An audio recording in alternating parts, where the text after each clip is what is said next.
All of you. I welcome you all to the social class, especially to the history one. Today we will start a new chapter that will be the second chapter of our syllabus, New Kings and Kingdoms. Now what you will study through this particular chapter. This chapter will be an interesting chapter and you will enjoy it because this chapter will have characters. You will know about the rulers, their empires. So, this chapter starts with a map. You can see that map on your screen. So, in that particular map, there are three divisions like that. Okay, in one division, you can see the Sahamanas, Guzara Pratiharas. So they were the dynasties, they were the kingdoms who ruled in that particular area. So this Sahamanas, later on they were known as Chauhans, and Prithviraj Chauhan, everyone know about him if I am not wrong. So he was the ruler of this particular dynasty, this particular kingdom, that is Sahamanas, because later on it became Chauhan. After that, in one part you can see the Palas are there. Then there were Rashtrakutas. Rashtrakutas, in that particular part you will know about Danti Durga. Okay, so who were they? How they used to rule the particular kingdom? Okay, how they used to expand their kingdom? You will know all about this in this particular chapter. Major kingdoms of 7th to 12th centuries. After that, this chapter, why we are studying about the rulers, their empires, how they used to expand, how they used to rule. Okay, was anything different in them? So just now I have shown you this picture map. Okay, there are numerous dynasty. Palas were there, Rashtrakutas were there, Chahamanas were there, Gurjara Pratiharas were there. But is there any kind of difference between their administrative system, between their territory? Okay, so you will know about this, and the answer is yes, there were lots of differences. So what are we, you can say you will actually know through this particular chapter. Okay, we will discuss about emergence of new dynasties, how new dynasties emerge. Dynasties means one family ruled that particular empire for generation after generation. The word dynasty, I hope you remembered, you got this word in class 6. So dynasties means when people of the same family ruled one after another. For example, you can say Babur, after Babur Humayun, then Akbar, Jahangir, Shah Jahan, Aurangzeb. So this is a Mughal empire. Okay, the rulers of the Mughal empire. So one by one, generation after generation. So father, son, again son. Okay, like that they were ruling. So they formed a dynasty. Then how administration was carried out in this particular kingdoms? There were several kingdoms. Just now in the map you had seen how many kingdoms were there from 7 to 12 centuries. So how was their administrative system, or how they used to rule, okay, over their area? You will know through this chapter. You will also know about the prashastis and land grants. Prashasti, the word prashasti, you are aware of it. In our previous chapter we discussed about prashasti. Poets used to write about the ruler, okay, in praise of that particular ruler, in stone inscription, that is known as prashastis. Now how prashastis were, you can say, were written, and how land grants were there, you will know about that in detail. After that you will know about warfare for wealth. So how rulers used to expand their territories. Okay, you will know about that. You will know about the tripartite, you can say, struggle which was in that particular area of Kanauj. Then you will know about Muhammad of Ghajni, Muhammad Ghori, about all these rulers. Then we will also do a deep study about Cholas. So how was the Chola kingdom? How was the administrative system, agriculture, irrigation, temples of the Cholas? You will know all about this in this particular chapter. I hope you will enjoy this chapter. Now today we will start the first topic, that will be the emergence of new dynasties. So, there were rulers, there were kings. We all know about that. But do you know, under these rulers, there were certain landlords or warrior chiefs. Now, who were these landlords or warrior chiefs? Suppose I am a ruler, okay? I am a king of that particular area, this particular area, okay? But I can't rule this whole territory, the vast empire. So I have kept or I have distributed some area to landlords or warrior chiefs. So they used to acknowledge the ruler and they were the samantas or subordinates for the ruler. Samantas used to also bring gifts to their overlords, to their rulers. Why? Because rulers had distributed a particular part of area, okay, to them, and they were under the ruler only, but they were looking that particular area, okay. They provide military support also to the ruler, because whenever the ruler require military support during the war, it's their duty to provide military support, as the area they are looking for or they are ruling, that area was given by the ruler only to them, okay. So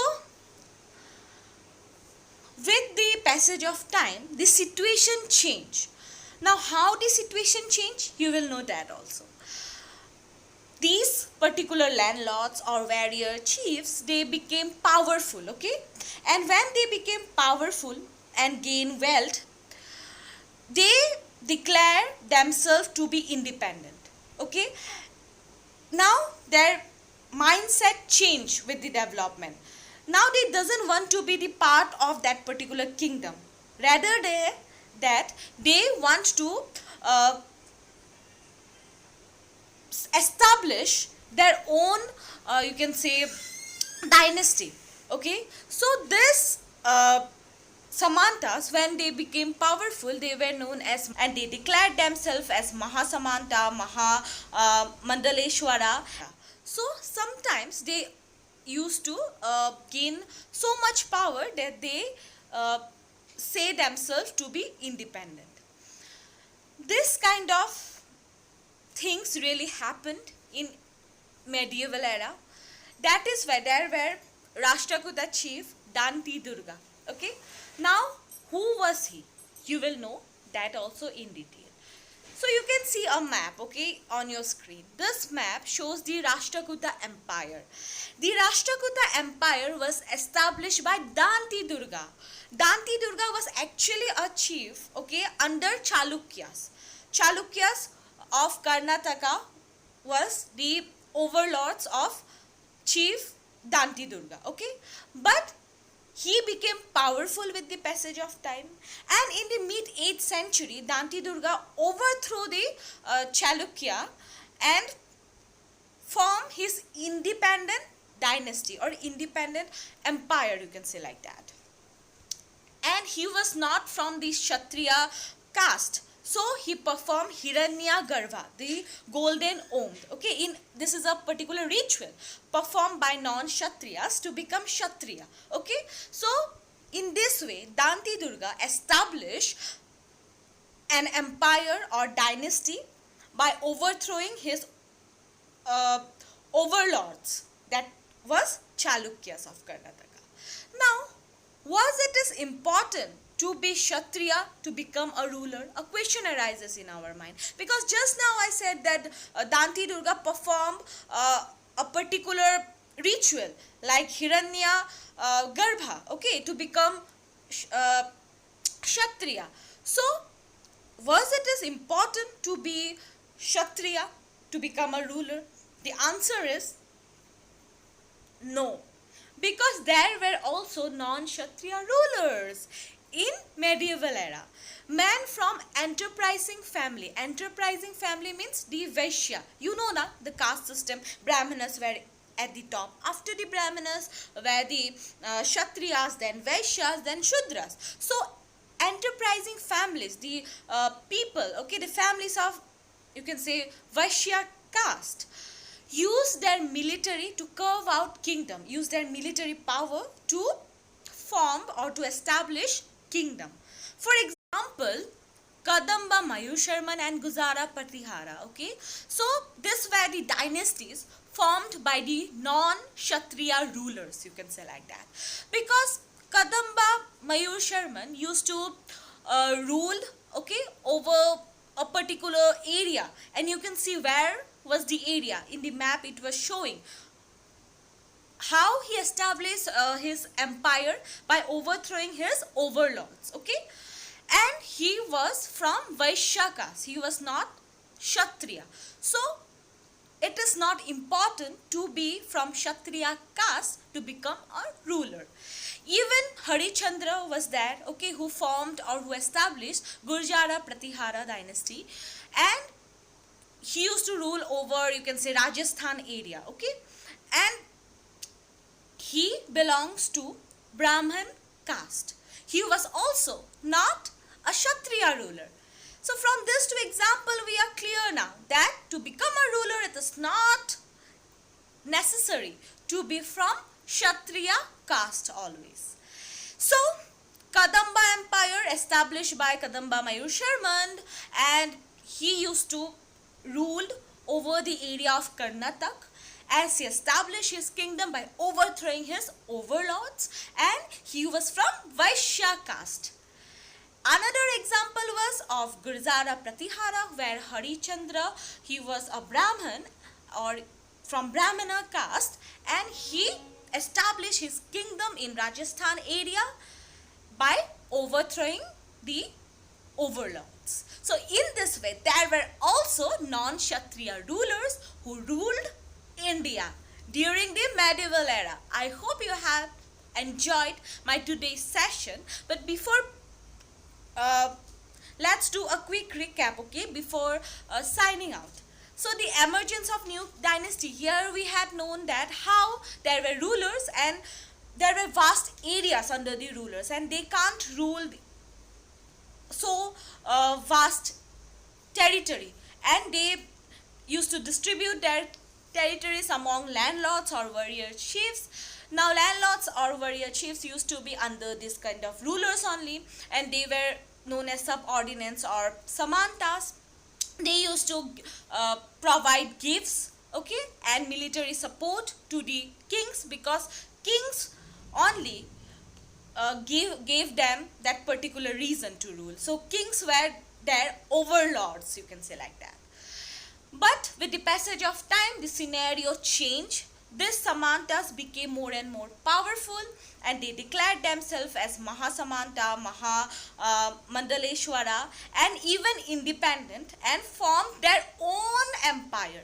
There were example of Rashtrakuta chief Danti Durga, how he, you can say, formed or established his own empire by overthrowing Chalukya of Karnataka. And earlier, Danti Durga was under Chalukyas of Karnataka, but he overthrew them and formed his own kingdom known as Rashtrakuta Empire.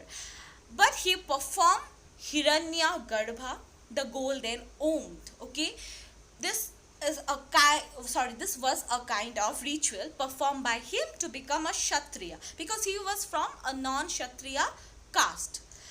Now a question arises in our mind: was it important to be Kshatriyas to become a ruler? The answer is no, because there were even non-Kshatriya rulers like Kadamba Mayursharman, who was from Vaishya caste and formed his empire in Karnataka region. You can also see his empire showing on the map, okay, the first map. The second map shows of Gurjara Pratihara, and the ruler who formed this empire was Harichandra, and he was from Brahmin caste. So in this way, we came to know that there were also non-Kshatriya rulers who became powerful and established their independent, or you can say, own empire. Thank you. I hope you had enjoyed it. If you have any kind of queries, feel free to contact me. See you Wednesday, and Wednesday I will be conducting your chapter test of chapter 1, okay, tracing history of 1000 years. So all the best. Prepare well. Bye bye.